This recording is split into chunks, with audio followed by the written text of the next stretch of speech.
Hey guys, tonight we begin with one of the most unwanted job descriptions in medieval Europe, the executioner. And that's saying something in a time when rat catcher and full-time plague survivor were legitimate career paths. From swinging the sword of justice to being cursed, feared, and socially exiled, the life of a medieval executioner was a strange, brutal paradox. He was necessary, but never welcome. So before you get comfortable, take a moment to like the video and subscribe, but only if you genuinely enjoy what I do here. And let me know in the comments where you're tuning in from and what time it is for you. It's always fascinating to see who's joining us from around the world. Now, dim the lights, maybe turn on a fan for that soft background hum, and let's ease into tonight's journey together. So, you've just been born. Congratulations. You're the newest addition to a proud medieval family of executioners. That's right. While other babies are wrapped in linen and destined to become bakers, butchers, or if they're lucky, monks, you are gently placed in a cradle next to a whetstone and an axe. It's not a rattle you're shaking, it's a future. In the Middle Ages, execution wasn't a job you applied for. There was no town hall resume submission. It was inherited, like a really cursed family heirloom. If your father was the executioner, you were the next in line. Simple. No room for career changes, no hopes of becoming a travelling bard or a slightly sad shoemaker. Your path was laid out, and it ended at the chopping block. From the moment you're old enough to walk, you're already getting side-eyed by villagers. Other kids run from you at the well. Adults lower their voices when you walk by, as if your tiny toddler hands are already soaked in symbolic blood. Spoiler, they are. Symbolically, of course, for now. You grow up in a house where the family dinner table conversations are less, "How was your day?" and more, "How many strikes should it take to get it clean?" There's no escaping it. Your toys might include miniature gallows, and your bedtime stories involve phrases like drawing and quartering instead of happily ever after. And it's not just the job, it's the reputation. You could be the kindest, most literate, soft-spoken child in the kingdom, and people would still treat you like you sneak into homes at night whispering threats to chickens. Your very surname might mark you. In some towns, entire family lines of executioners were labelled, tracked, and sometimes forbidden from entering churches, bakeries, or public baths. Hygiene and salvation? Not for you. But hey, there are perks. You'll probably never get bullied too hard. No one wants to mess with the executioner's kid. The fear is real. You might not be liked, but you will be respected, in the same way people respect thunder or very sharp knives. So welcome to life. You didn't ask for this, but it's yours now, forever. So, you've just been born. Hooray, a bouncing baby bundle of joy, swaddled in wool, baptized in holy water, and immediately cursed with generational trauma. You're the newest member of a family of executioners, medieval society's most necessary yet least invited profession. While other children are destined to churn butter or one day inherit a sheep farm, you've been born into the one job that guarantees everyone will avoid you like a coughing stranger during a plague year. Your future is set. Sharp metal, public crowds, and a lifetime of being the guy no one makes eye contact with, even when you're 6. And no, you don't get to choose. Executioner isn't something you apply to be. There's no medieval job fair with a booth that says, "Love justice, hate popularity, inquire within." If your dad swung the axe, guess what you're swinging after puberty? Even as a toddler, villagers whisper when you pass. You haven't even committed your first decapitation and you're already treated like you bite livestock. The blacksmith's kid gets candy. You get suspicious glances and extra space in the pews. That is, if you're even allowed in church. And family dinners? Less, "How was your day?" and more, "Did you remember to oil the gallows chain?" Your bedtime stories don't feature dragons, unless they're being hanged for heresy. Your toys include miniature scaffolds. Your version of hide and seek usually ends in people hiding and never coming back. You can't even marry out of it. Most respectable families won't let their daughters within 5 feet of you, let alone the altar. Which is probably fine. since your family name has been whispered like a curse word for the past 3 generations. That's Carl's boy, you know, the one who swung too deep last winter. And sure, there are perks. No one bullies the executioner's kid. Even the local bully doesn't want to end up as practice. You develop a strong back, a steady hand, and a deadpan stare that gets you out of most social events, which is helpful because you're never invited anyway. So there it is. You're not just born, you're branded. You didn't choose the axe life. The axe life chose you, and it's not letting go.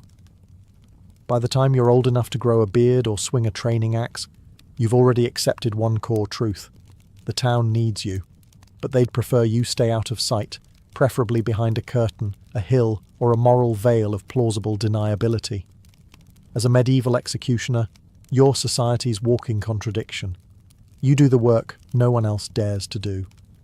And for that, you're rewarded with silence, suspicion, and the occasional terrified blessing from 10 feet away.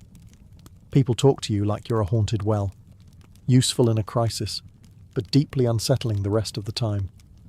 Need someone publicly disemboweled? The town calls you. Need someone invited to their daughter's wedding feast? Not a chance. You're the final solution to every problem the sheriff doesn't want on his conscience. And yet, once the deed is done, and the head rolls into the hay, everyone suddenly remembers they had somewhere else to be. Usually, anywhere that isn't next to you. In court records, you're referred to as the Blade of Justice.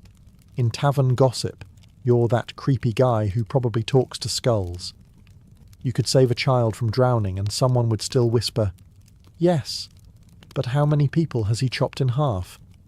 To them, you are both punishment and paranoia, a reminder that the law has teeth, big, sharp, public ones. And let's not pretend it's just the peasants. Even nobles turn their noses up. They'll pay you in silver and pat themselves on the back for upholding justice. But you'll never be invited to dine in their halls, unless it's to demonstrate proper axe form between courses. Best of all, if something goes wrong, let's say you botch an execution or someone gets squeamish mid-torture, it's your head on the proverbial, and possibly literal, chopping block. The same crowd that cheered your last performance will turn on you faster than a spooked chicken. You're not a man, you're a tool, and everyone pretends you don't exist unless they need something violently removed. So yes, the town needs you, but they'd rather you come in through the back door, wear a hood, and leave before sunrise. While other boys are learning how to plough fields, shoe horses, or, if they're especially blessed, read, your education is a bit more specialised. You're not studying scripture or sewing techniques, you're learning how to sever spines in one clean stroke. Welcome to your childhood apprenticeship, where precision isn't optional and failure doesn't just cost lives, it ruins your reputation before you even get one. Your father, or some grizzled older executioner with arms like tree trunks, teaches you the sacred art of not messing up in front of a crowd. Because while everyone may pretend they hate what you do, they absolutely will judge your form, footwork, and follow-through like it's the medieval Olympics. Your curriculum includes chopping techniques, because missing the neck by even an inch turns justice into a comedy show. Anatomy, because you need to know which bones are easiest to crack and which ones will make your axe bounce back in public humiliation. And stage presence, because let's face it, every execution is a public performance. You're the final act, the main event, the reason people leave their farms and bring their kids to town square. Think of it as dinner theatre, but instead of dessert, there's dismemberment. There's no practice dummy, unless you count the occasional pig carcass or extremely unlucky rebel. Most of what you learn is on the job. And let's be honest, everyone remembers your first time, especially if it doesn't go well. Especially if you freeze, or shake, or, heaven forbid, take more than one swing. Nothing haunts you like a half-beheaded criminal and an impatient crowd. You're trained to be calm, efficient, unshakable. But no one teaches you how to cope. There's no medieval HR department, no stress leave, no how to not think about severed heads, self-care scroll. You just sharpen your blade, swallow your guilt, and get ready for the next performance.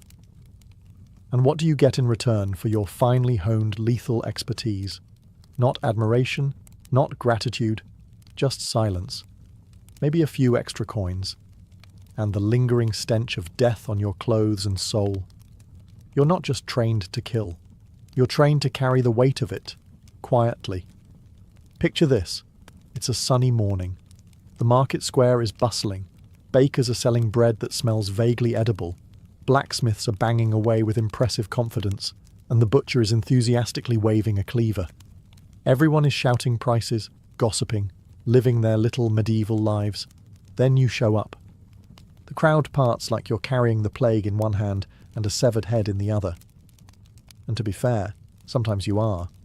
But even when you're just there to buy turnips, people scatter like rats from a torch. You see, executioners were often forbidden, or heavily discouraged, from even entering public markets. In some towns, you had to wait until after hours to buy food. In others, you had your own special corner of shame, where vendors left your goods out for you to collect like a cursed medieval DoorDash. Why? Because apparently, the man who handles legal killings is somehow too unclean to touch a radish. If you dared to mingle with the regular folks, it got awkward fast. Merchants would grab your coins with tongs, or worse, refuse them altogether. You could be holding clean silver, and they'd act like you'd handed them a live scorpion dipped in guilt.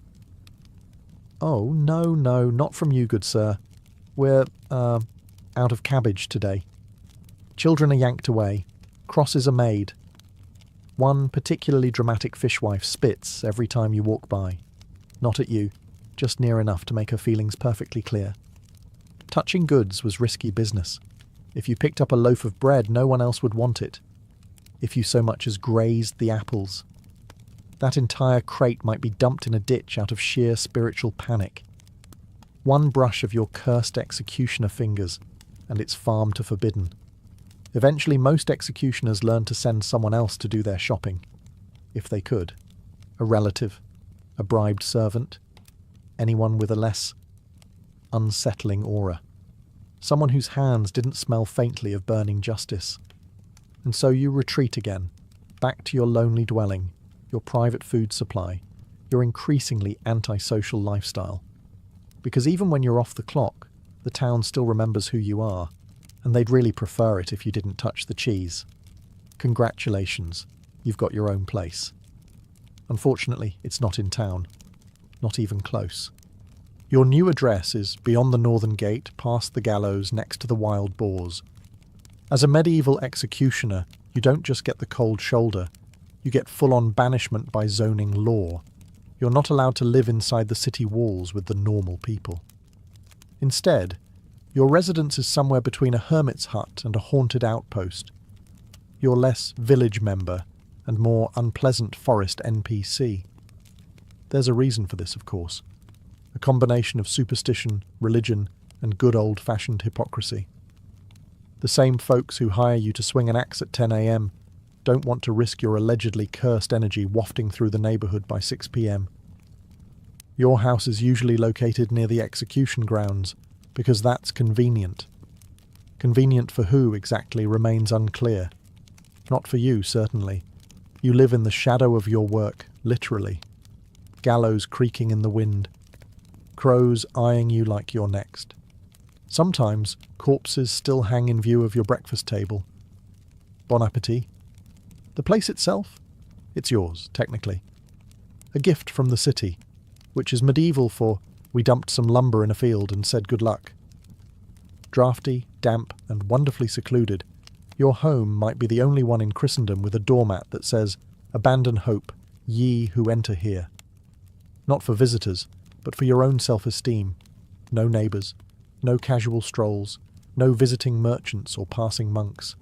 Just you, your tools, and the occasional raccoon with no sense of personal space. You might hear the church bells in the distance, but you won't hear the laughter of the marketplace. You're close enough to serve the town, but far enough to never belong to it. And when storms roll in, who rushes to check on you? No one. The town forgets you exist, until the next criminal needs a very final solution. So there you live, outside the walls, a man apart. visible only when your presence is required. Like thunder, ominous, functional, and best appreciated from a distance. So, you're an executioner. You live outside the walls, your handshake is treated like biohazard, and your grocery runs require diplomatic finesse. But surely, you can find comfort in family, right? Right? Well, here's the thing. Medieval executioners did have families. They just had a hard time starting them. See, once your occupation is known, your dating prospects plummet faster than a heretic through a trapdoor. No one wants to marry the guy whose job description includes the phrase, "clean up arterial spray." Respectable families lock their doors when you walk by. Fathers hold their daughters closer. Even the town drunk, who once proposed to a goat, looks at you and says, "Bit much, don't you think?" So your dating pool ends up being shallow. Very shallow. Often, the only people willing to marry executioners are other outcasts, gravediggers, knackers, lepers, or, if you're lucky, widows whose standards have taken serious structural damage. Romantic candlelit dinners? Try conversations whispered in alleys so no one sees her talking to you. And if you do manage to marry and have children, they inherit your profession like a curse sewn into their skin.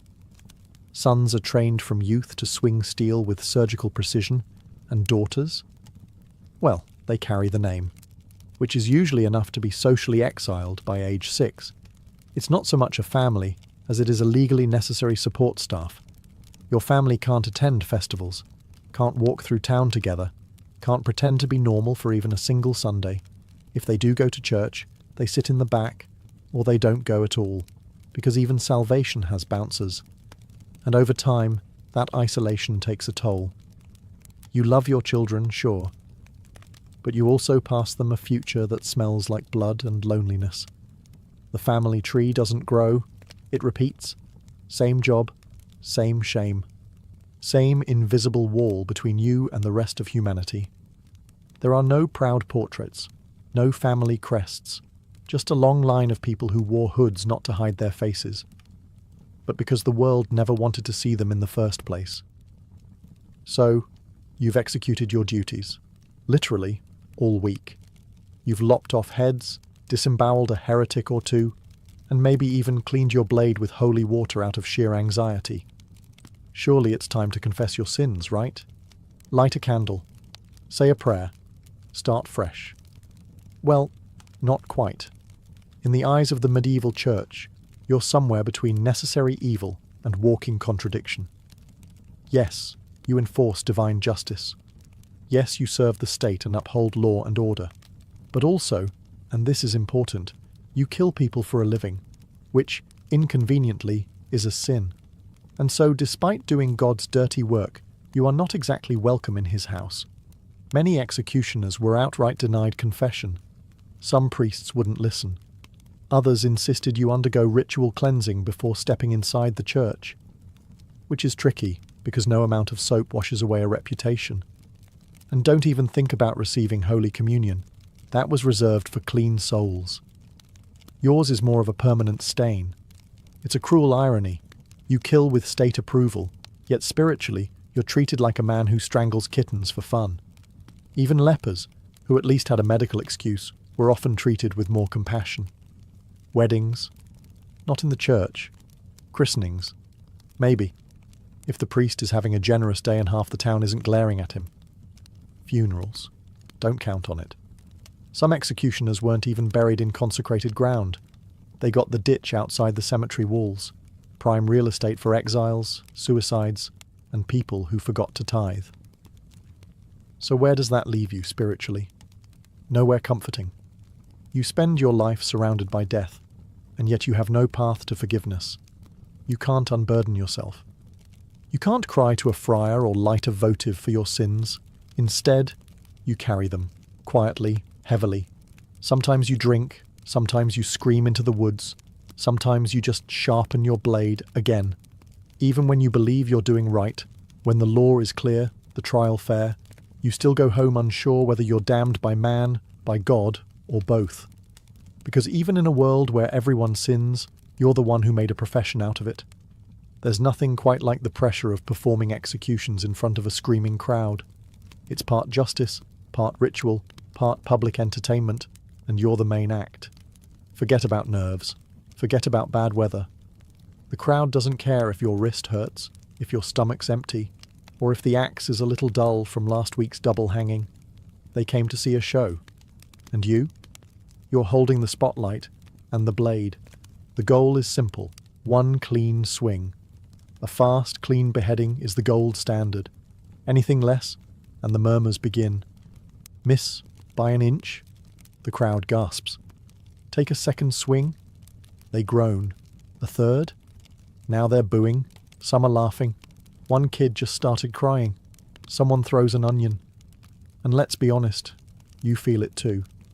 The shame, the failure, the victim still twitching on the block, the blood spurting wrong, your boots sticky with regret. You weren't trained for this part. The psychological shrapnel that comes from turning someone's last moment into a civic embarrassment. Sometimes the axe gets caught in bone. Sometimes the condemned jerks at the last second. Sometimes your hand just slips. And in those moments, your entire reputation, and possibly your job, hangs in the balance. Because here's the thing, no one cares how hard the job is. They just want it to look easy. Executioners are supposed to be clinical, unemotional, precise. If you falter, you risk looking weak. And in a world obsessed with strength, weakness is contagious, and the rumours spread fast. He needed 2 swings. His hand was shaking. The guy suffered. You become a cautionary tale whispered in breadlines. Don't end up like that poor soul, or worse, like the guy who couldn't even finish the job. So you go home, scrub your blade, and relive every mistake, every gasp, every groan. You replay it until your mind is too tired to keep spinning, and even then, it lingers. Because in your world, the axe doesn't just fall on the condemned. It hovers over you too, every time you step onto that platform. So you've done the deed. The crowd has gasped, gawked, and dispersed. The condemned is headless, justice is served, and the village square is back to selling cabbage. Time to pack up and head home, right? Not even close. Being an executioner wasn't just about swinging an axe.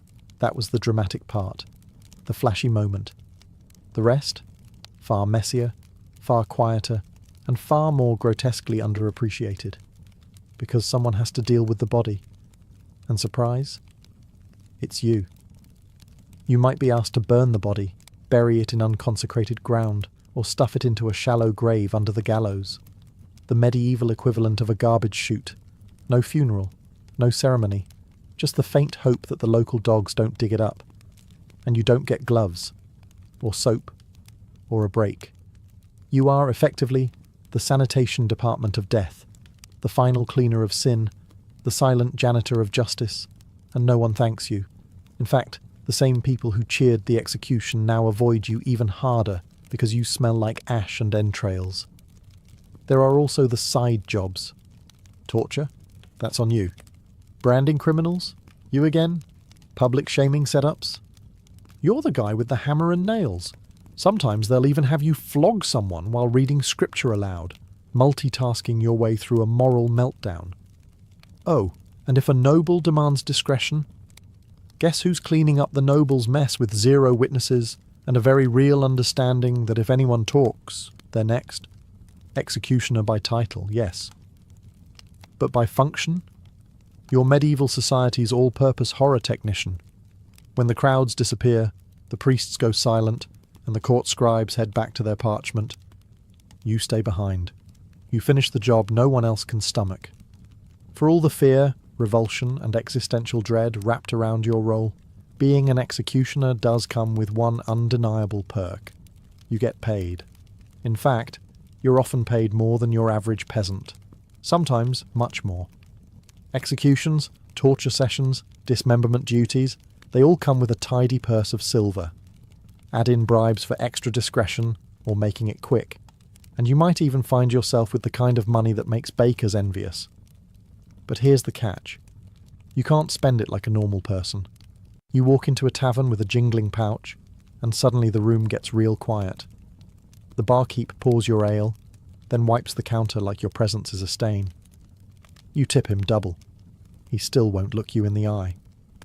You go to buy a new tunic, and the tailor hands you the finished product with tongs.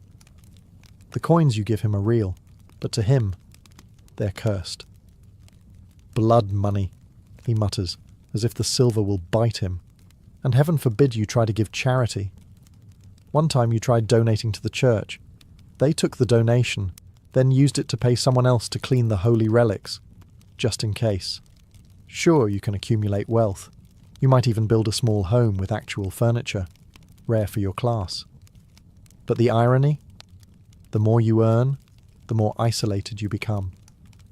You're rich, yes, but rich like a dragon, hoarding gold in a cave, alone and feared.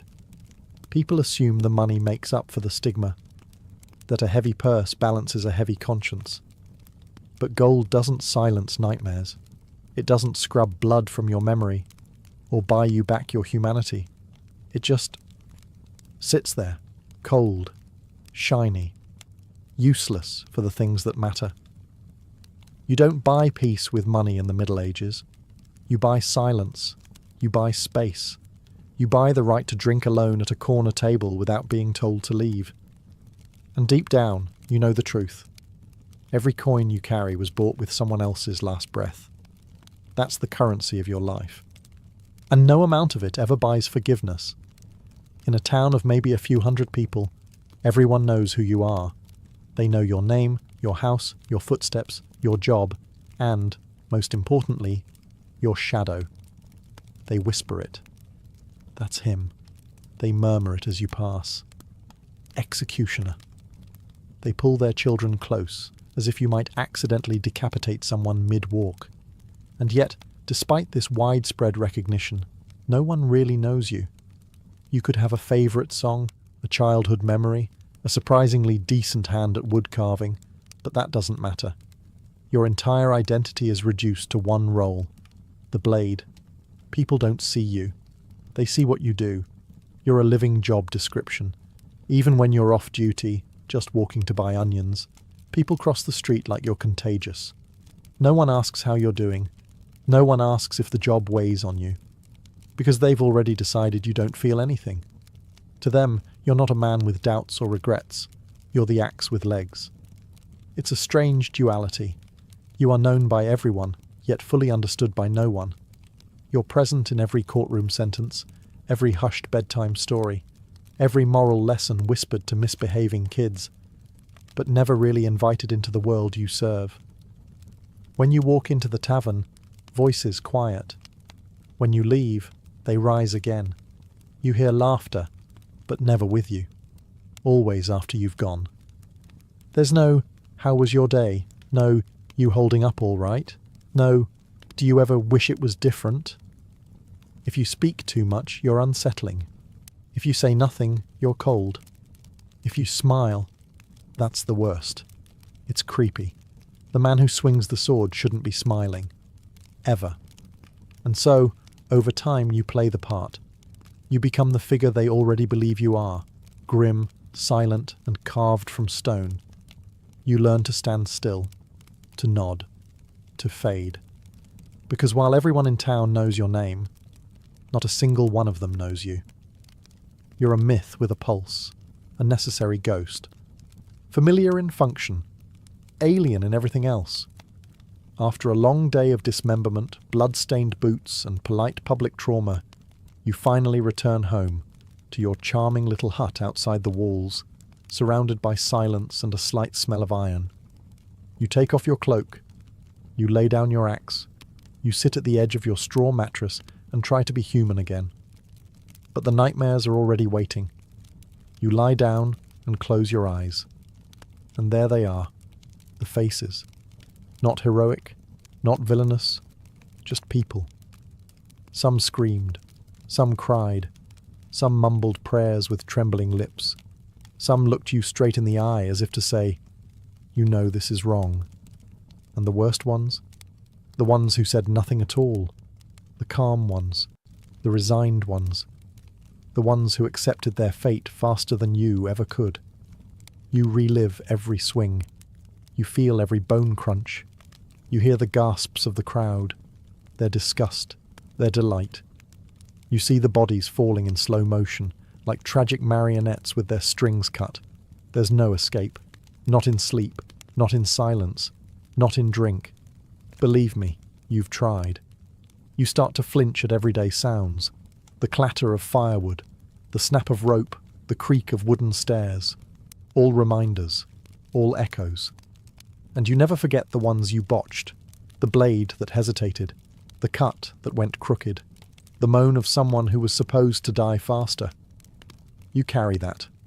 No one checks on you. There's no medieval counsellor for post-traumatic decapitation disorder. You don't write letters. You don't cry in public. You stare into the fire and hope your soul doesn't go fully numb before your hands do. Sometimes, late at night, you ask yourself, what if they were innocent? What if justice got it wrong? What if I got it wrong? But you already know the answer doesn't matter, because the sentence was passed. The crowd gathered, the axe fell, and the nightmares stayed. You were trained to kill, not to grieve. But your dreams didn't get the memo.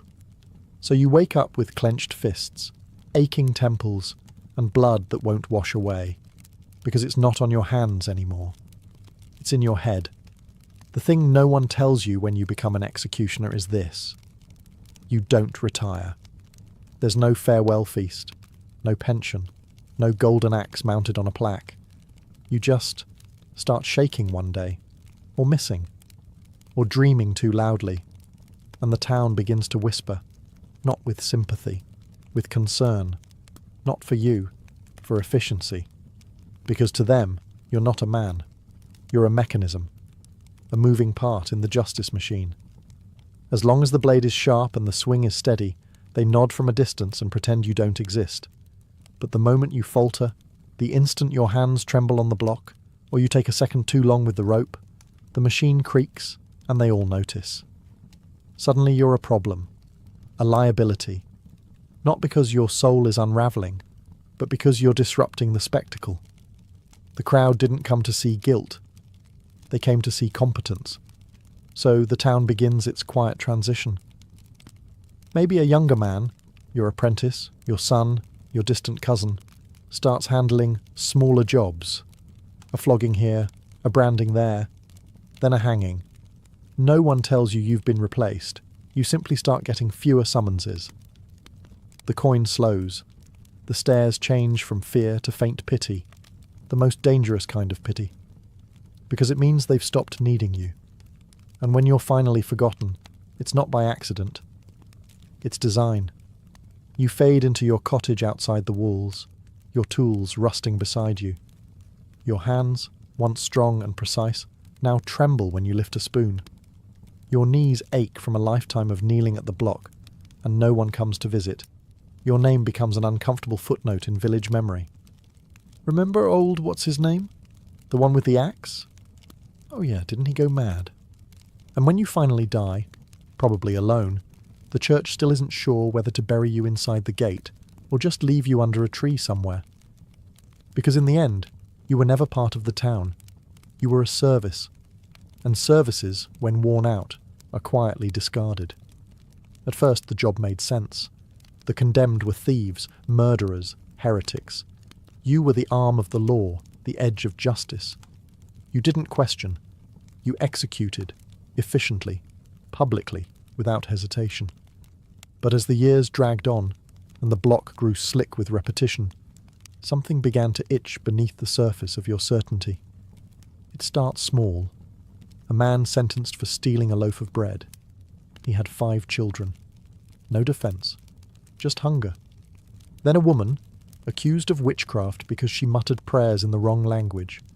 You saw the fear in her eyes, the absolute confusion as the noose slipped over her neck.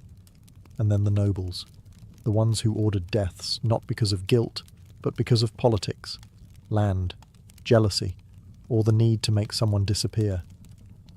You start to realise you're not just burying criminals, you're burying secrets.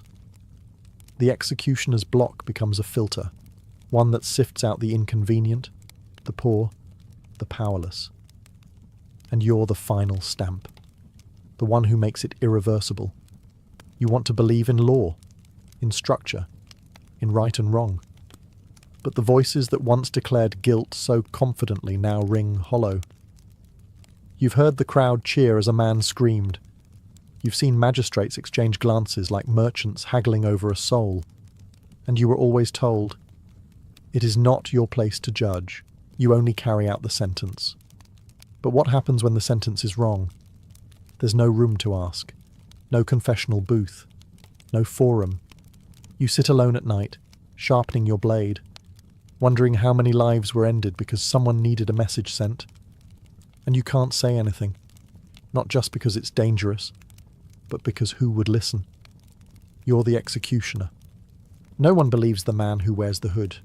You don't get opinions, you get orders. So you bury justice, one stroke at a time. Not because you want to, but because you have to. Because in this world, truth is a luxury, and you're just the broom that sweeps it under the scaffold. And the worst part? You're starting to think you were never justice's sword, just its grave digger. You spent your life in service, not to glory, not to gold, not even to justice, just to duty, the grim, blood-soaked kind no one talks about at feasts. And when your end finally comes, it isn't dramatic, no poetic final words, no family gathered at your bedside, just a cough that doesn't go away, a slow fade in a straw-stuffed bed that still smells faintly of iron and damp rope. One final breath, and that's it. No bells toll, no priest rushes to your side, no one weeps. Your body is found by a local boy, or maybe not found at all until the smell becomes a problem. The town clerk marks your passing in one sentence, scribbled on the back of a tax ledger. Executioner, deceased, replacement pending. There's no funeral procession, no carved headstone, maybe a wooden marker if someone remembers, but it won't last the winter. You're not buried in the churchyard, of course. You're laid in the earth outside the gates, the same gates you were never allowed to pass through in life. Executioners, after all, were unclean, tainted, useful, disposable. You were the one who buried hundreds, and yet no one truly buries you.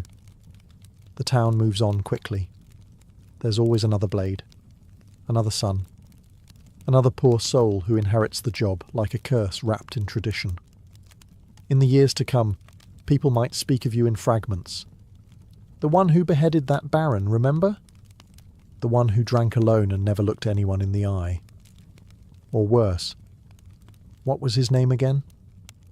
Your legacy isn't stories or children or peace. It's silence. It's absence. It's the space you filled that no one wants to talk about. And maybe that's fitting. You spent your life ensuring the guilty were forgotten. You just didn't realize you'd be forgotten with them. So, in the end, your death mirrors your life. Necessary, but never mourned. Because in medieval society, you were never meant to be remembered. You were meant to be endured. And now, you're finally not. It all started with water running through a ditch.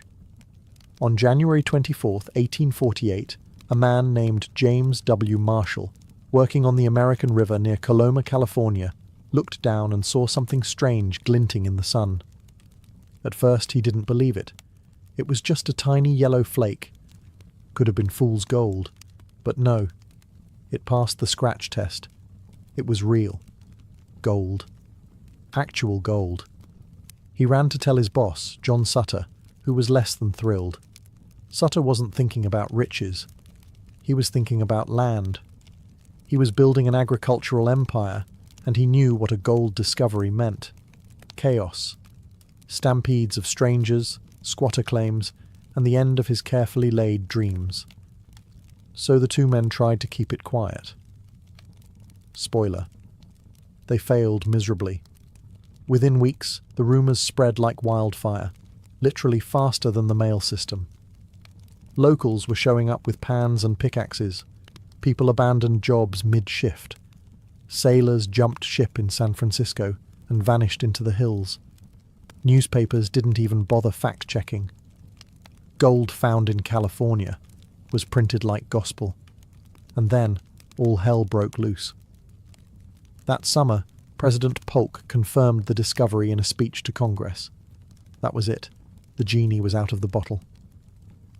By 1849, over 90,000 people, nicknamed 49ers, were pouring into California by land, sea, and every miserable in-between route imaginable. And what started as one man squinting into a ditch became the largest mass migration in US history. But here's the thing. Marshall never got rich. Neither did Sutter. The discoverers ended up broke, bitter, and pushed aside as the gold fever they unleashed consumed everything. So, picture it. One accidental flicker in a muddy trench led to a global stampede, reshaped the map, fueled American expansion, and catapulted California from sleepy frontier to statehood in just 2 years. And the irony? The men who found the gold? They barely got a nugget. Now that we've set the stage, let's dive deeper. Into the madness, the migration, and the myths that turned California into the land of golden dreams and broken promises. Imagine you're a farmer in Ohio or a shopkeeper in Boston in 1849. You hear the whispers, see the headlines, gold, mountains of it, just lying there for the taking in California. You sell your land, kiss your family goodbye, and start walking, literally, across the country. That's what thousands did. And just like that, the age of the 49ers had begun. They came in waves, from every state, and from places much farther. Latin Americans, Australians, Europeans, even a contingent of Chinese miners braving the treacherous Pacific crossing. Some came in covered wagons, enduring cholera, starvation, and every kind of weather hell the West could throw at them.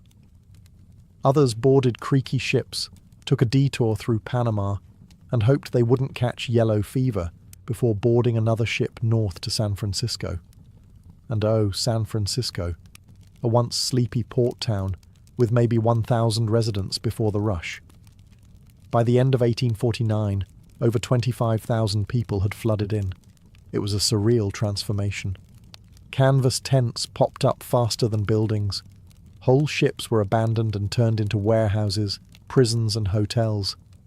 You could walk through the harbour without touching water, just stepping from one deserted ship deck to another. It wasn't glamorous.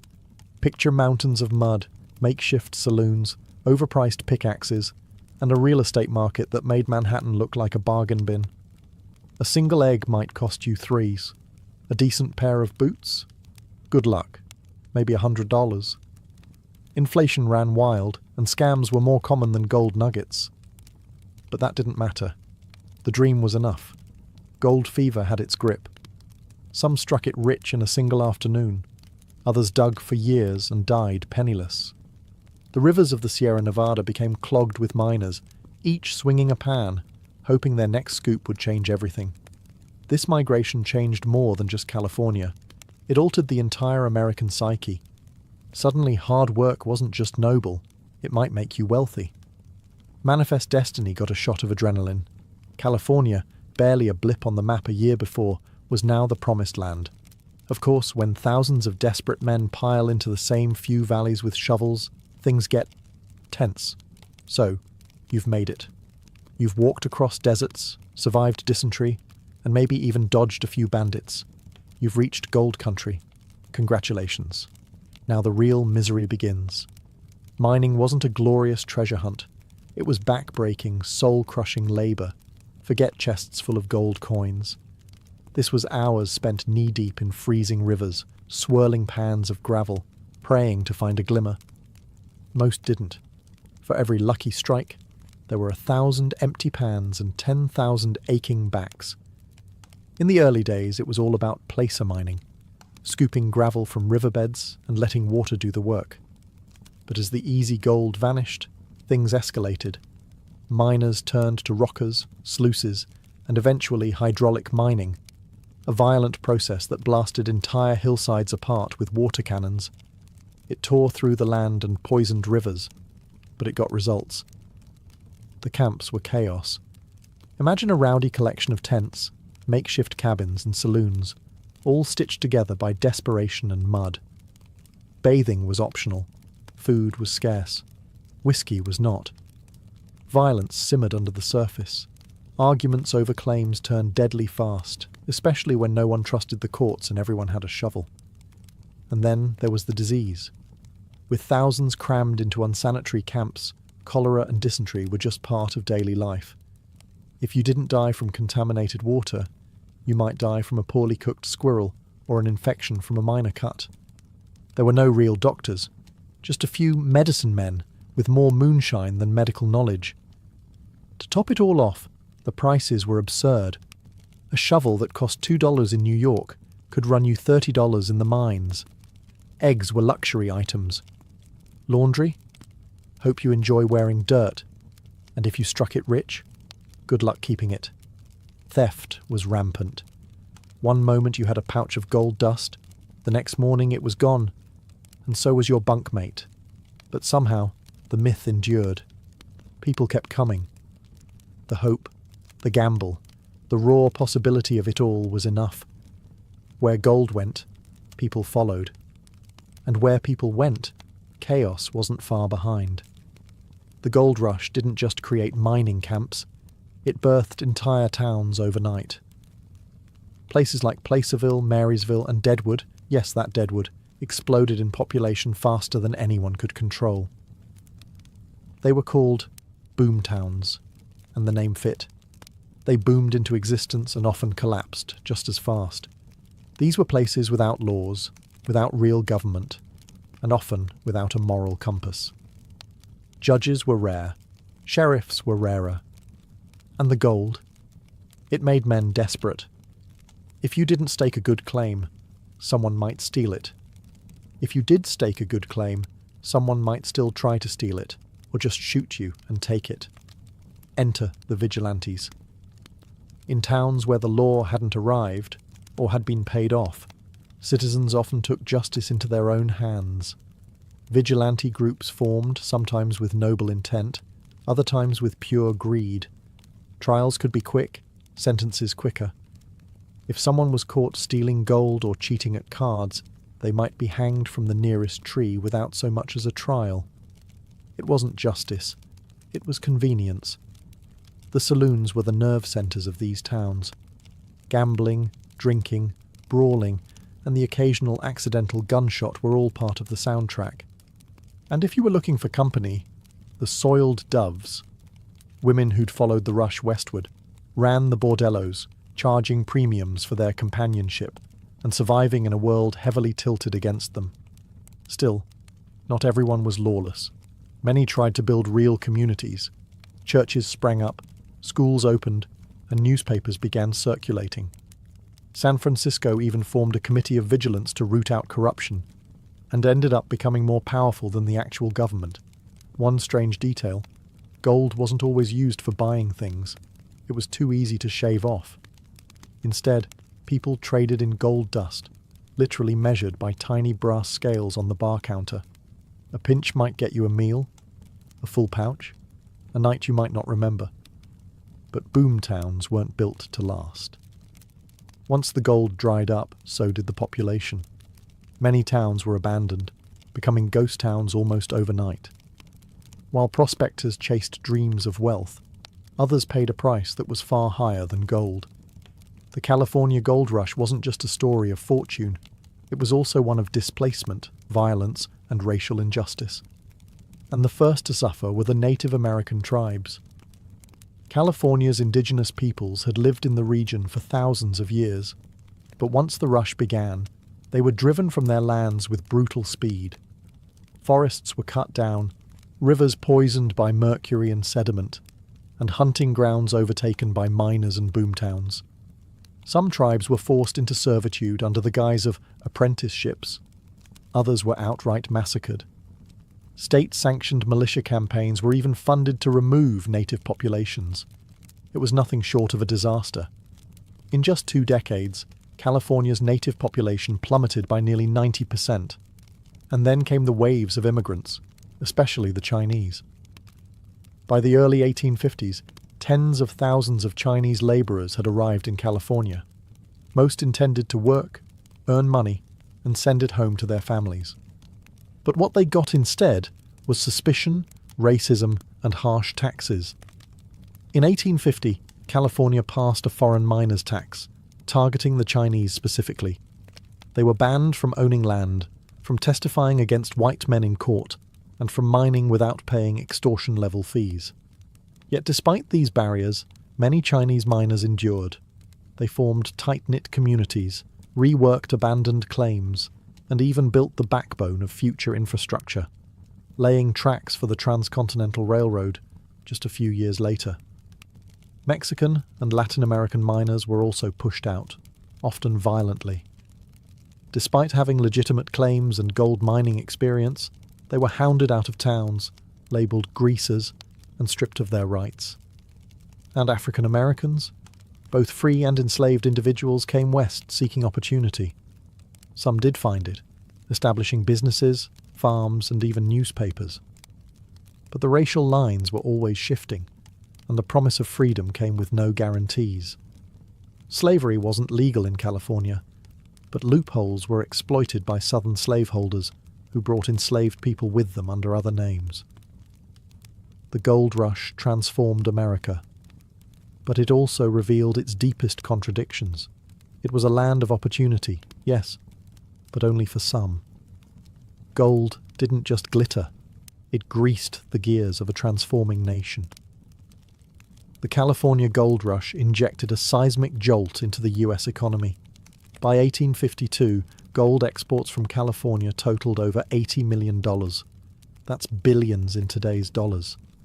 That kind of influx doesn't just fill pockets. It fills banks, backs currencies, and fuels industries. Suddenly, California wasn't a sleepy western frontier. It was the epicenter of national attention, wealth, and ambition.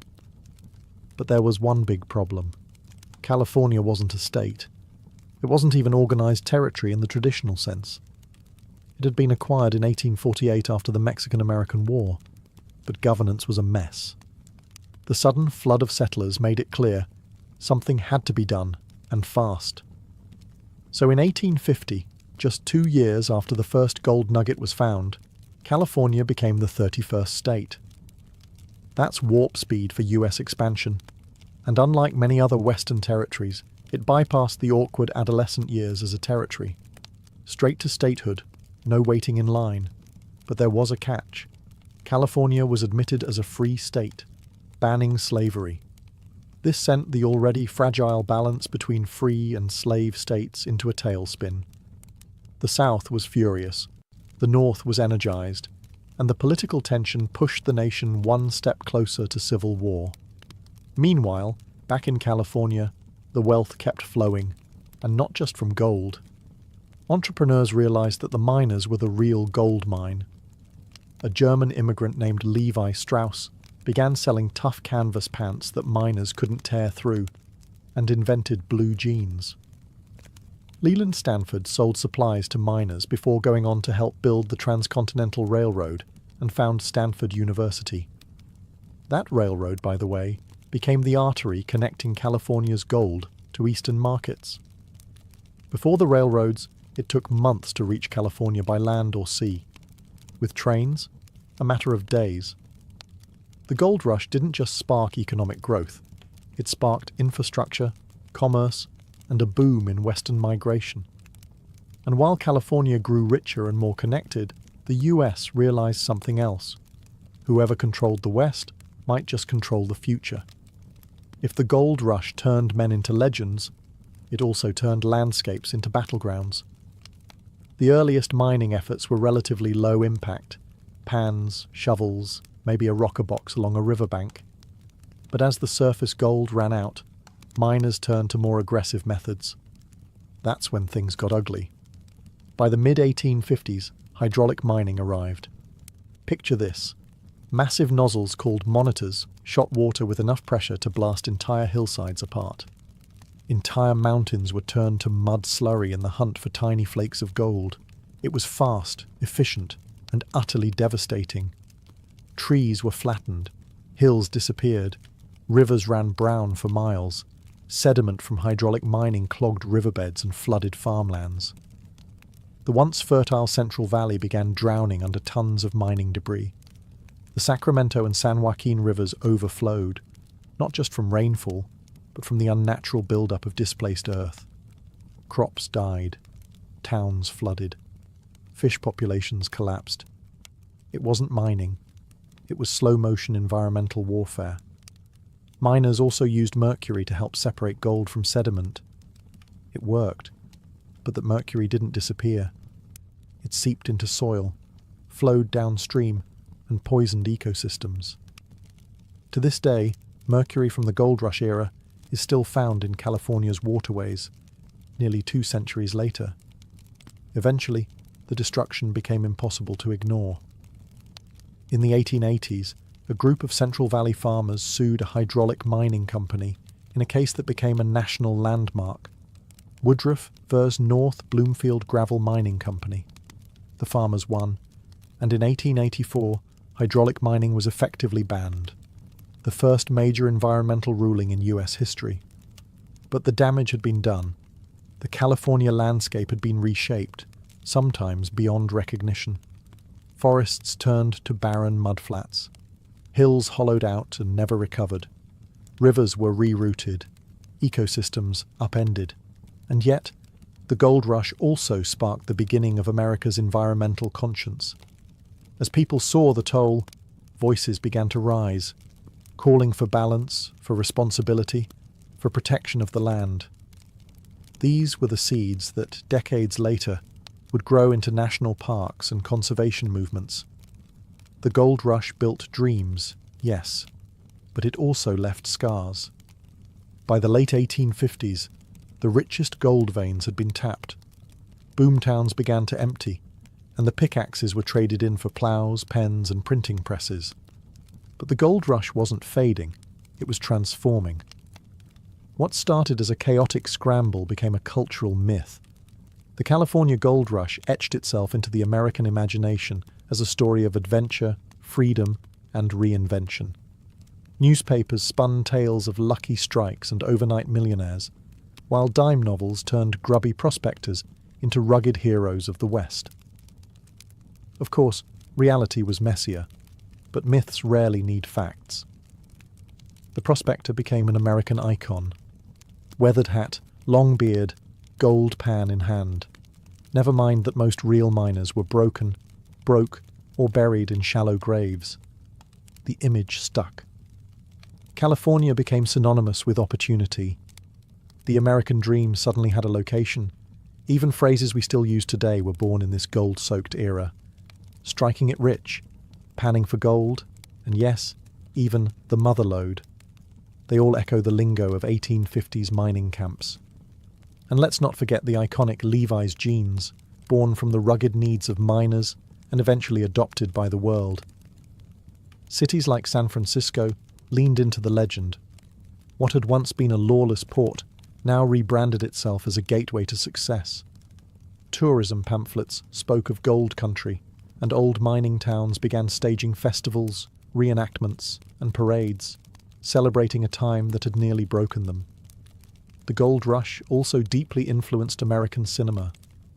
Westerns romanticized the lone miner with a heart of gold, fending off claim jumpers and wooing saloon girls. It wasn't accurate, but it sold tickets and helped cement the frontier myth in popular culture. But beneath the glamorized legends lay harder truths of environmental damage, racial exclusion, and lives lost in pursuit of fleeting glitter. Still, the dream endured. And perhaps that was the point. Because the gold rush wasn't just about wealth, it was about hope. The belief that, if you were brave or lucky or stubborn enough, you could change your life with a shovel and some grit. The California gold rush officially ended in 1855, but its impact never really stopped. California, once a remote Mexican frontier, had become a powerhouse.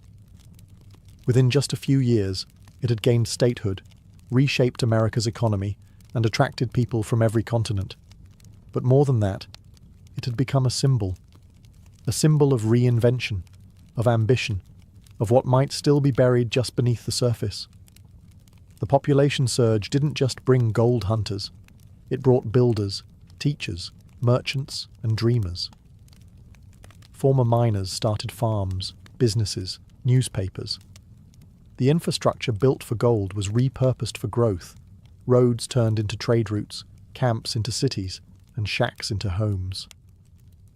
San Francisco went from a mud-soaked outpost to a thriving metropolis practically overnight. And the gold rush didn't just leave physical scars, it left an emotional blueprint. That same gamble-it-all attitude would later fuel the rise of Hollywood, Silicon Valley, and the counterculture movements. Whether it was celluloid, silicon, or psychedelics, the idea was the same. Come west, try something wild, and maybe, just maybe, you'll strike gold. Even the tech boom of the late 20th and early 21st centuries echoes the spirit of 49. Young entrepreneurs, fueled by belief and caffeine, rushing into California with nothing but a laptop and a dream. It's not so different from those dusty miners with pickaxes and high hopes. But the gold rush also reminds us of what ambition can cost. Native communities decimated, ecosystems disrupted, inequality baked into the economy from the very start. For every lucky strike, there were hundreds left behind, forgotten in the footnotes. Today, remnants of that era still dot the landscape: ghost towns, rusted mining equipment, and winding trails through the Sierra Nevada. Museums preserve the artifacts, schools teach the legends, and tourism boards sell the fantasy. But the deeper legacy lies in the psyche. The gold rush gave America a permanent sense of urgency. The idea that something bigger, better, richer is always out there. All you have to do is chase it. So when you hear the phrase, California Dream, remember, it started with a shimmer in the dirt, and 1,000 men willing to risk everything for a shot at something more. Long before anyone carved laws into stone or inked treaties onto papyrus, trade was already shaping the ancient world. It began not with maps or merchants, but with footsteps, worn tracks across hills and valleys, trodden by prehistoric peoples in search of what they lacked. Long before the Silk Road, the Amber Road, or the Spice Route, there were trails of salt, stone, and survival. Imagine a time before writing, before cities, when humans lived in scattered tribal groups, bartering goods out of necessity. One village had flint, another had shells, a third had access to salt, a precious preservative in a world without refrigeration. Somehow, those items moved, traded hand to hand, tribe to tribe, across vast and difficult terrain. And the evidence is clear. Obsidian from Anatolia shows up in Neolithic dig sites hundreds of miles away. Baltic amber turns up in graves as far south as Mycenaean Greece. Someone, long before borders and bureaucracy, was moving these goods. These first trade routes were not carved or engineered. They were organic, dictated by nature. Rivers became highways. Mountain passes became corridors. Forest trails became lifelines. And with each passing generation, these paths grew more defined. Hunters became traders, and traders became messengers, carrying not only goods, but also gossip, stories, and even early religious ideas. Trade wasn't just about objects. It was about knowledge. It was how farming techniques, metallurgical skills, and even early artistic styles spread between cultures. A tribe that learned how to smelt copper from another might change its entire way of life. A decorative motif shared through traded pottery might inspire a whole new artistic tradition. These exchanges were slow, often spanning generations, but they were revolutionary, and all of this happened before writing existed. The legacy of these early routes lies in their persistence. Many later trade roads, like parts of the Silk Road or the Arabian incense trails, followed the same general paths first used by prehistoric traders. These invisible highways were the nervous system of early human connection, a web of trails that wove the world together long before anyone ever drew a map. By 3000 BCE, the scattered barter trails of prehistory had evolved into something more sophisticated, structured commerce between cities, kingdoms, and eventually empires.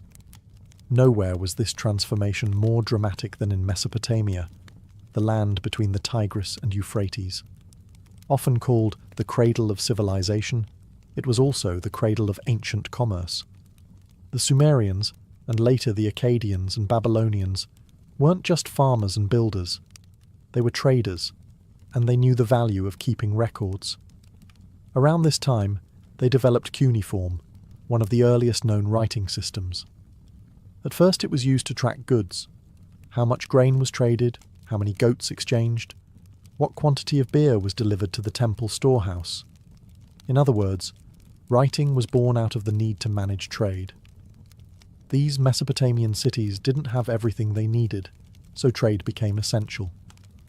They imported timber from the Levant, copper from Oman, tin from Iran, and precious stones like lapis lazuli from what is now Afghanistan. In return, they exported textiles, grain, oil, and intricately crafted goods. The merchants who facilitated this trade weren't adventurers. They were professionals, often backed by temples or royal houses, with contracts, ledgers, and risk-sharing agreements. Mesopotamia's trade routes extended overland and along waterways. The Euphrates and Tigris served as the main arteries, with barges ferrying goods between cities like Uruk, and Babylon. Overland, caravans of donkeys carried goods north to Anatolia, or east toward Elam. Trade wasn't just economic, it was political. Alliances were forged through exchange. Kings sent gifts to secure peace, and merchants acted as informal diplomats, carrying messages between distant lands. The concept of a merchant class began to emerge. These weren't nobles, priests, or warriors. They were specialists in negotiation, risk, and logistics. And they wielded real influence. In time, their presence became essential to the stability of these early urban economies. Mesopotamia showed that trade could bind cities together, create wealth, and drive innovation. It transformed exchange from necessity to system, from handshakes to contracts. While Mesopotamian merchants ruled the rivers and overland routes of the Near East, another civilization rose to dominate the seas, the Phoenicians. By 1200 BCE, these master sailors from the Levantine coast, modern-day Lebanon and parts of Syria and Israel, had transformed the Mediterranean into one of history's most active maritime trade networks. The Phoenicians didn't build empires through conquest. They built them through commerce. Their city-states, notably Tyre, Sidon, and Byblos, were small but fiercely independent, and they shared a common gift: the sea. With narrow strips of land and limited agriculture, these cities turned to the waves for survival. And they did more than survive. They thrived. Phoenician ships were fast, durable, and ahead of their time. They pioneered the use of biremes, ships with 2 rows of oars, making long-distance sea travel more efficient and reliable. These vessels crisscrossed the Mediterranean, trading everything from timber and glass to the famed Tyrian purple dye, extracted from sea snails and worth its weight in gold. But perhaps their most lasting legacy was what they carried along with their cargo: the alphabet. The Phoenician writing system, with its 22 consonantal letters, would go on to inspire Greek, Latin, Arabic, and Hebrew scripts, the backbone of modern written communication. They established trading posts from Cyprus to Carthage, from Sicily to southern Spain. Carthage itself, which later became Rome's fiercest rival, started as a humble Phoenician outpost.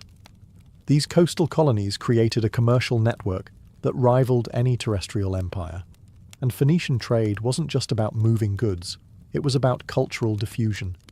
Through their interactions, they spread technologies, religious practices, and art styles across 3 continents. Egyptian scarabs ended up in Iberian graves. Babylonian cylinder seals were found in Greek islands. A web of connection grew, tied not by blood or blade, but by trade. Yet, for all their influence, the Phoenicians left behind few monumental ruins. Their legacy is quieter, found in shipwrecks, scattered pottery, and the alphabets we still use today. As seafarers like the Phoenicians turned the Mediterranean into a commercial superhighway, another equally vital network was thriving far from the coast, across the vast deserts of North Africa and the Arabian Peninsula. These were the trade routes of camel caravans, ancient highways etched into sand, where survival was earned mile by mile. The desert may seem like a barrier, but for ancient traders it was a corridor. Long before paved roads, camel caravans connected sub-Saharan Africa with North Africa, the Levant, and Arabia. These routes moved gold, salt, frankincense, myrrh, ivory, slaves, and stories. The camel, known as the ship of the desert, made it all possible. Domesticated around 1000 BCE, the dromedary camel could endure scorching heat, travel days without water, and carry loads of up to 600 pounds. In North Africa, the trans-Saharan trade routes flourished between kingdoms like Ghana, Mali, and later Songhai. These were not barren wastelands. They were networks of oases, market towns, and fortified caravanserais where traders rested, watered their camels, and exchanged goods under starlit skies. Gold from the Niger River basin travelled north, often traded weight for weight with salt, a vital resource in the tropics. Salt from the Sahara was cut into massive blocks and transported south, forming the backbone of empires. Meanwhile, in Arabia, the incense trade was booming. Frankincense and myrrh, harvested in southern Arabia, modern Yemen and Oman, were highly prized in Egypt, Mesopotamia, Greece, and Rome for their use in temples, medicine, and burials. Caravans traversed the Arabian desert along routes like the Incense Road, stopping at cities such as Petra and Mecca long before Islam's rise. These weren't quick trips. Some caravans took months, even years. Traders faced sandstorms, bandits, and extreme dehydration, but the rewards were enormous. Cities like Timbuktu, Gao, and Uba grew rich and influential, serving as hubs of wealth, culture, and learning. What the desert trade lacked in monuments, it made up for in resilience. These routes connected continents, empires, and faiths. They stitched together Africa, Arabia, and beyond, one hoofprint at a time. No ancient trade network captured the imagination or reshaped the world, quite like the Silk Road.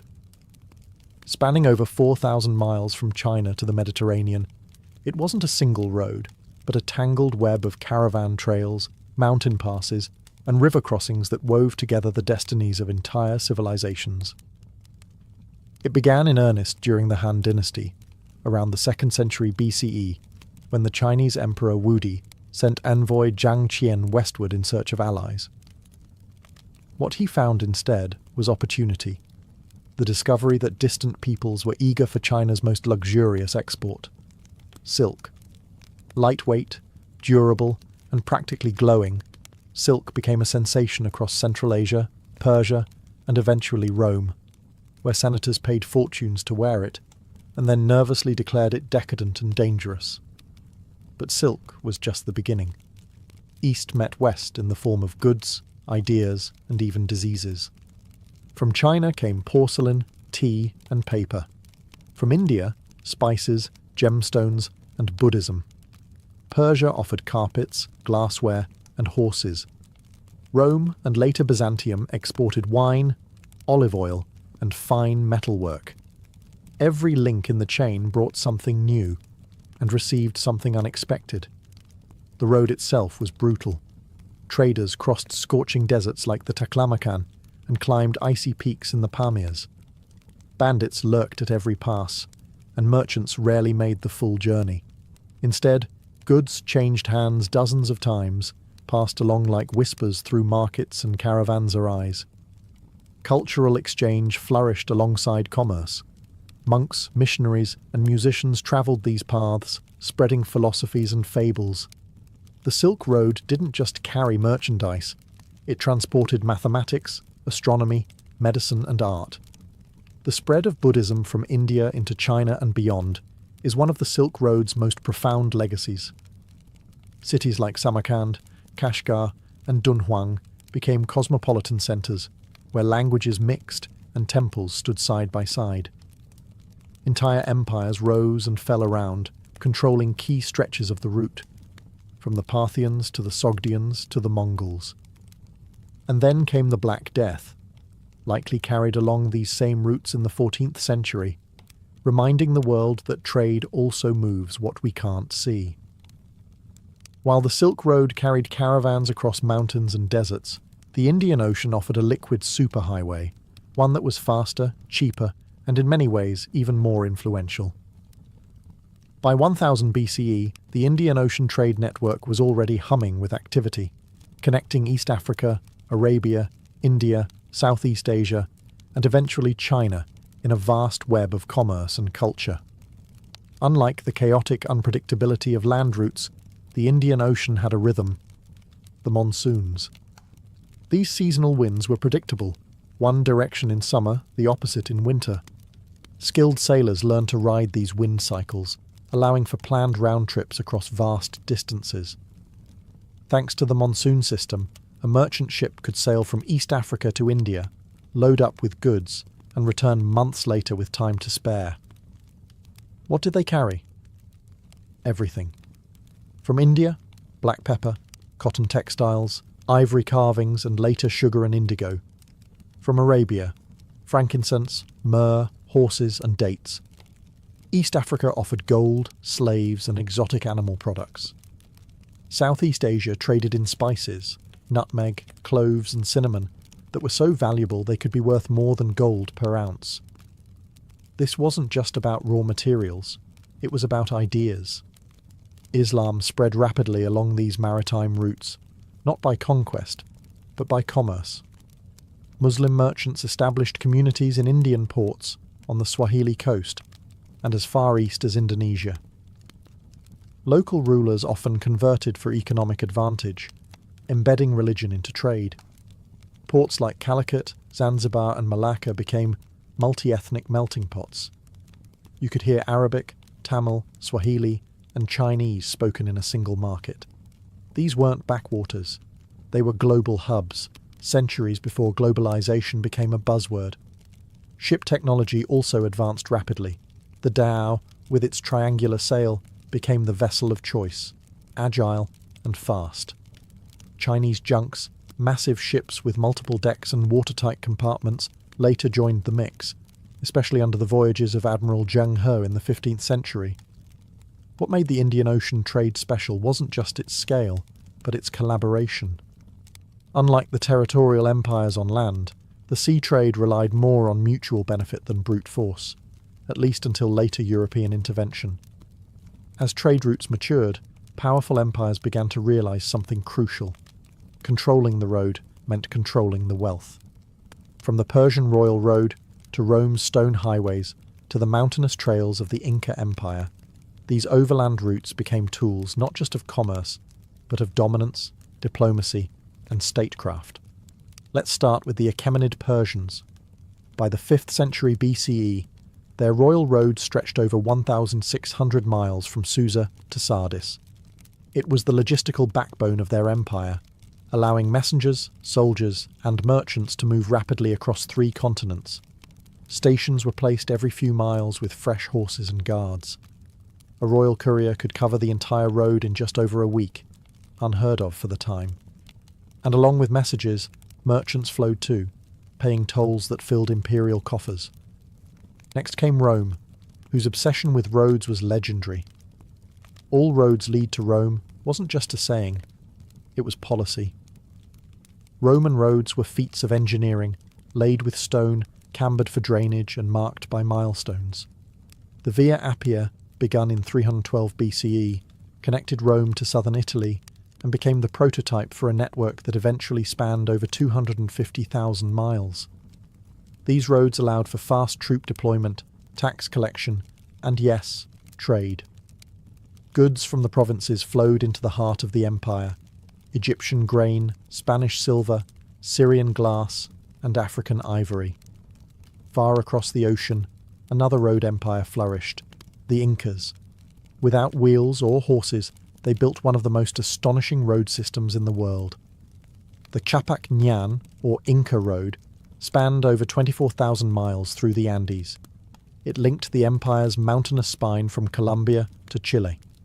Runners called chasquis relayed messages and small goods across suspension bridges and steep cliffs. The Incas used llamas for transport and imposed strict control over who could use the road, ensuring state dominance over trade. In all these empires, roads weren't just about movement, they were about control. They allowed rulers to project power, enforce taxation, and regulate commerce. Traders used them, but always at the pleasure of the state. By the fall of Rome and the rise of medieval kingdoms, many ancient trade routes had decayed or been abandoned. Yet the desire for connection and profit never disappeared.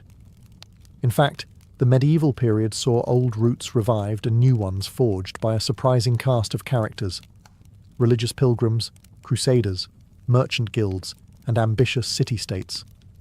Religion was a powerful motivator. Pilgrimage routes across Europe, like the Camino de Santiago, became arteries of movement.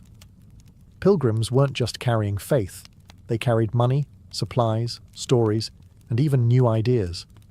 Inns, markets, and towns grew along these sacred paths, and local economies boomed. Spiritual devotion kept people moving, and commerce followed. Meanwhile, Islamic empires to the east were thriving.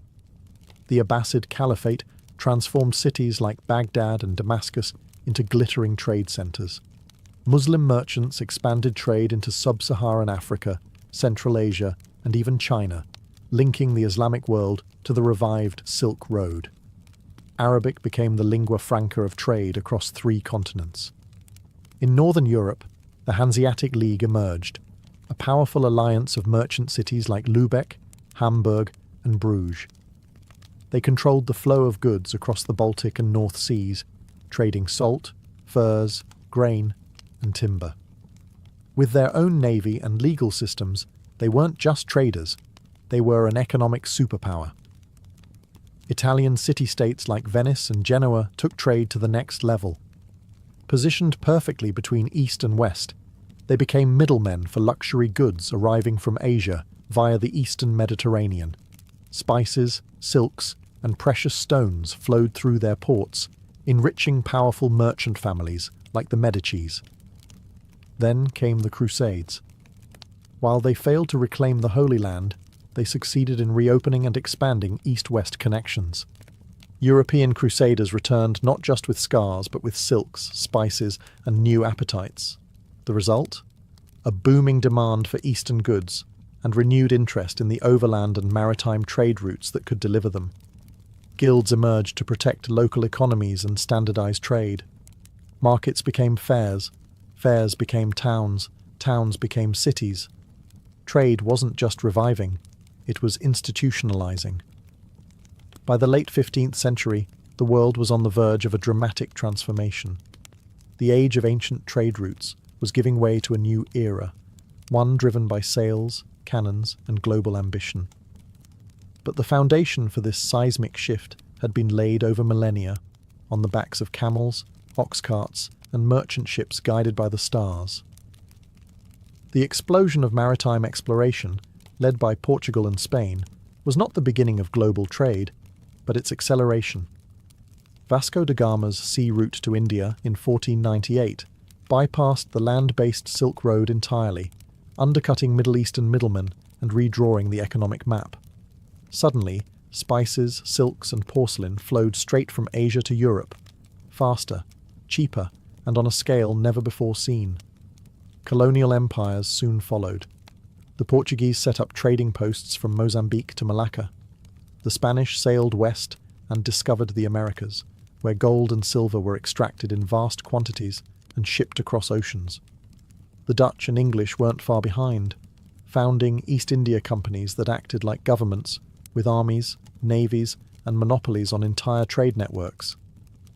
Ancient land routes like the Silk Road faded in importance, but their legacy endured in infrastructure, language, culture, and commerce. Trade hubs like Samarkand and Constantinople, though diminished, retained echoes of their former glory. New cities rose from their legacy: Amsterdam, London, and New York. built on the same principles of connectivity and commerce. Modern trade routes, railroads, highways, air corridors, and undersea cables still trace the patterns established by ancient traders. Globalization may be powered by algorithms and cargo ships today, but its DNA comes from Phoenician sea lanes, Roman roads, and Indian Ocean monsoons. And the influence isn't just economic. Ideas, religions, technologies, even diseases, all followed the trails of traders. The compass, the printing press, algebra, coffee, Buddhism, none of these spread without commerce. Trade didn't just move goods, it moved history. So next time you see a container ship glide across the ocean or a freight train rattle past, remember, it's not just steel and cargo. It's the echo of a Silk Road caravan, the shadow of a Phoenician galley, the pulse of humanity forever in motion, chasing not just profit, but connection. Tulum is not your typical ancient Maya city. While most Maya centers are buried deep in the jungle, surrounded by dense forest and hidden temples, Tulum rises dramatically above the Caribbean Sea, perched on a limestone cliff overlooking turquoise waves. It's a postcard scene with a powerful history, a sacred coastal outpost that stood watch over both the land and the sea. Located on the eastern edge of the Yucatan Peninsula, in what is now Quintana Roo, Mexico, Tulum was one of the last major cities built and inhabited by the Maya. Its peak came relatively late, between the 13th and 15th centuries CE, during the post-classic period, just before the Spanish arrival. But despite its late bloom, Tulum left an outsized mark on Maya history. Its name means wall in Yucatec Maya, a reference to the thick limestone barrier that encloses the city on three sides. The fourth side? That's the open Caribbean Sea, stretching endlessly eastward. This combination made Tulum uniquely defensible and symbolically significant. According to some accounts, the city may have originally been called Zamar, meaning City of the Dawn, likely in reference to its perfect alignment with the rising sun. From its cliffs, Maya lookouts could spot merchant canoes gliding in from Cuba, Belize, and even Honduras. Tulum was a key node in a complex maritime trade network, dealing in obsidian, jade, salt, honey, textiles, and dried fish. It connected inland cities like Coba and Chichen Itza to the sea, and its wealth flowed through both canoes and caravans. But Tulum wasn't just a trade hub. It was a spiritual stronghold. Every building, every platform, and every shrine was carefully positioned, many aligned with celestial bodies or sacred dates in the Maya calendar. It was a city that watched the sky as much as the surf. And even after the Spanish arrived and the city was eventually abandoned, Tulum was never truly forgotten. Its ruins remained visible from the sea, a haunting reminder to passing sailors of a civilization that charted the stars long before Europeans arrived. Tulum may appear small compared to Maya giants like Chichen Itza or Tikal, but its compactness is deceptive. Every structure within its stone walls was placed with purpose, guided by astronomy, spiritual belief, and strategic design. This wasn't just a city, it was a cosmic map carved into stone. At its core, Tulum's layout reflects a balance between the earthly and the celestial. The city is surrounded on three sides by thick defensive walls, each up to 5 meters thick and 3 meters high. A clear statement that Tulum was as concerned with protection as it was with worship. But within those walls lies a careful arrangement of temples, altars, and platforms that aligned with the heavens. The centerpiece of the city is El Castillo, not a castle in the European sense, but a temple pyramid that dominates the skyline. Built on a cliff edge, it served both as a religious shrine and a lighthouse for Maya sailors. When the sun rises directly behind it during key times of the year, it lights the facade in perfect symmetry. Some scholars believe it was used to track the solstices and equinoxes, allowing the Maya to align their rituals with the rhythms of the cosmos. Next to El Castillo is the Temple of the Descending God, named for the carved figure above its doorway, a figure with wings and an inverted posture, believed to represent a celestial or fertility deity. This temple faces west, catching the sunset and perhaps symbolizing the transition from day to night, life to death. Key themes in Maya spirituality: Many buildings are constructed on raised platforms and are oriented along precise axes, often northeast-southwest or east-west. These were not arbitrary choices. They echo the Maya obsession with tracking Venus, the Sun, and the lunar cycle. Even doorways and windows seem to frame celestial events at certain times of the year. Tulum's planners didn't just design a defensible city, they designed a spiritual calendar in stone.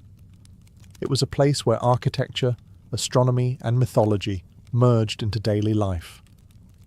Rising above the turquoise sea like a silent sentinel, El Castillo is Tulum's most iconic structure. Positioned at the edge of a limestone cliff, it commands not just the coastline, but the heavens, a fusion of engineering, astronomy, and sacred symbolism. Though not as massive as the Great Pyramids of inland Maya cities, El Castillo was never meant to compete in size.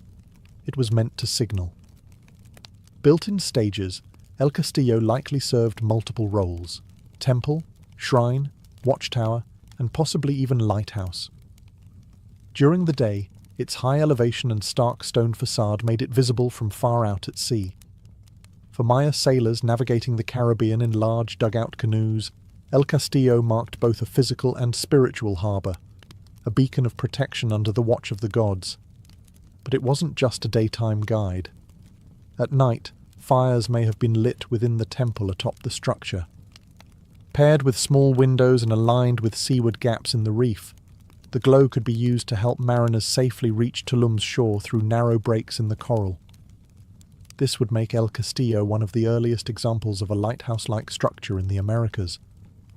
Religiously, El Castillo was likely dedicated to the diving god, or the descending god, a celestial figure connected to Venus, the planet that played a central role in Maya cosmology.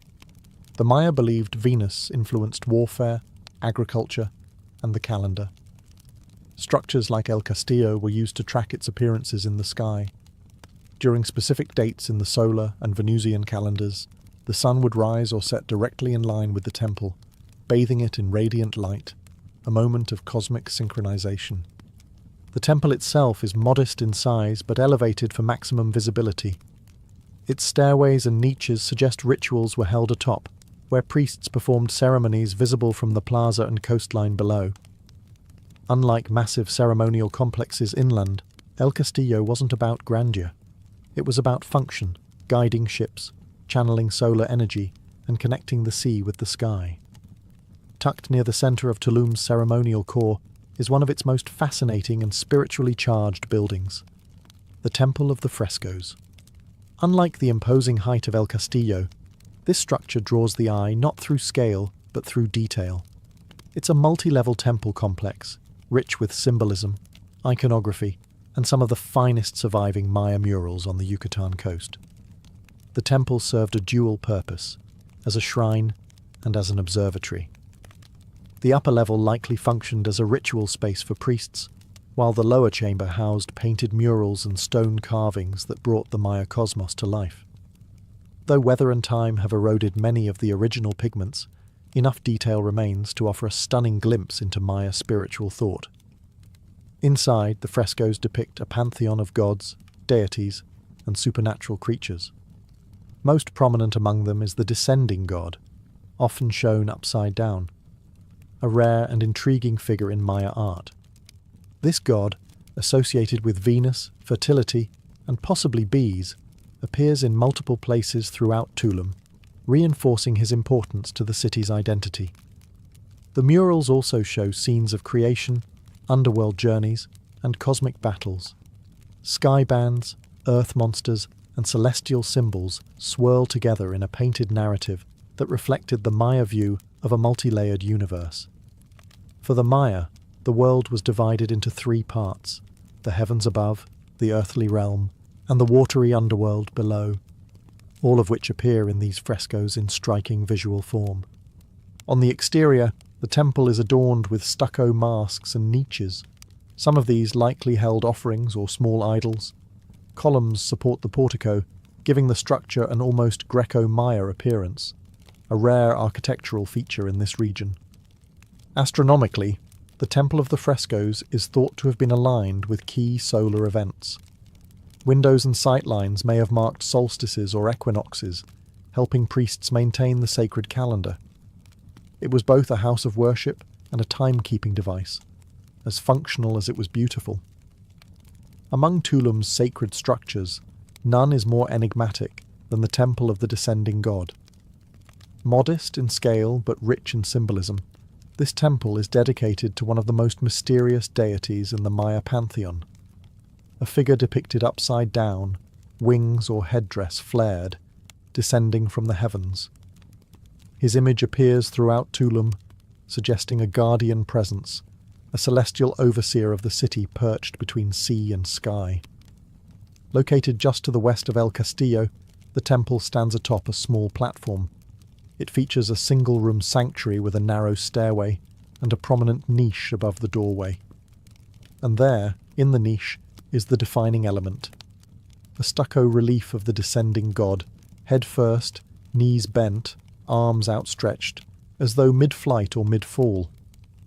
No one knows his true name, but scholars have linked him to Kinich Ahau, the sun god, or possibly to a bee deity revered for its role in pollination and honey production, essential elements in Maya agriculture and ritual. The descending posture is rare in Maya art and architecture. Typically, deities are shown upright, enthroned, or in combat, but here, the inverted figure suggests a spiritual inversion, a messenger between worlds, bringing divine influence down into the human realm.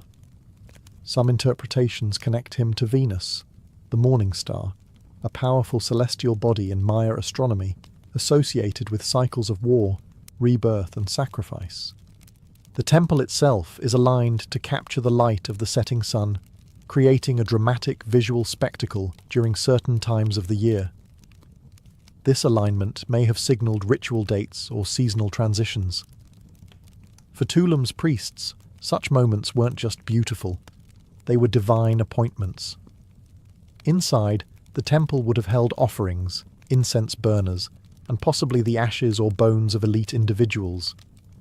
Though small, it was a site of intense spiritual significance, a space to commune with the sky, interpret omens, and perform rites under the watching gaze of the descending god. This figure, with wings spread and body inverted, became a symbol of Tulum itself, a city that stood on the edge of land, between sky and sea, at the turning point of the calendar and the cosmos. While Tulum is celebrated for its temples and astronomical alignments, its physical defences tell a different kind of story, one of protection, strategy, and geopolitical awareness. Unlike most ancient Maya cities, which sprawled openly across the landscape, Tulum was built like a fortress. 3 massive stone walls encircle the inland sides of the city, while the fourth edge ends in a sheer cliff above the Caribbean Sea. It wasn't just sacred, it was secure. The walls are impressive even today, up to 5 meters thick and as high as 5 meters in some places, with narrow passageways that could easily be defended. These weren't symbolic boundaries. They were practical military installations, built to repel raiders, pirates, or rival city-states. The entrances were small and few, forcing any intruder to enter single file, vulnerable and exposed. Strategically placed along the perimeter were watchtowers, squat, round buildings with small windows or slits that offered clear lines of sight over the land and sea. From here, guards could spot approaching canoes long before they reached shore. These towers may have also doubled as communication points, using smoke or fire signals to alert the city's elite of any threat or arrival. But these defences also had a spiritual dimension. To the Maya, walls didn't just keep enemies out, they separated the sacred from the profane. Inside the walls was holy space, where temples aligned with the cosmos, rituals echoed the stars, and every step was watched by the gods. Outside was the wilderness, the unknown, and the unstable world of politics and warfare. The positioning of Tulum also gave it incredible control over both land and sea routes. It lay along the Maya coastal trade network, a major artery for goods moving up and down the Yucatan Peninsula. Salt, honey, jade, obsidian, and cacao passed through its gates. Any merchant sailing the coast would see Tulum's cliffside silhouette long before they reached it, a reminder of its power and protection. In Tulum, strength and sanctity were never far apart. Long before colonial ports and international harbours, Tulum was a thriving maritime trading post, a coastal checkpoint that linked inland Maya cities with the Caribbean world. Its location wasn't chosen for beauty alone. Strategically perched above the sea with access to sheltered landing beaches, Tulum was built to connect. The Maya were expert seafarers. They carved massive dugout canoes from sabre trees, some large enough to carry 20-30 people and hundreds of pounds of cargo. These vessels paddled up and down the Yucatan coastline, travelling as far as modern-day Honduras to the south and the Gulf Coast to the north. With prevailing currents and consistent trade winds, Maya merchants followed well-established maritime routes that turned Tulum into a key stop.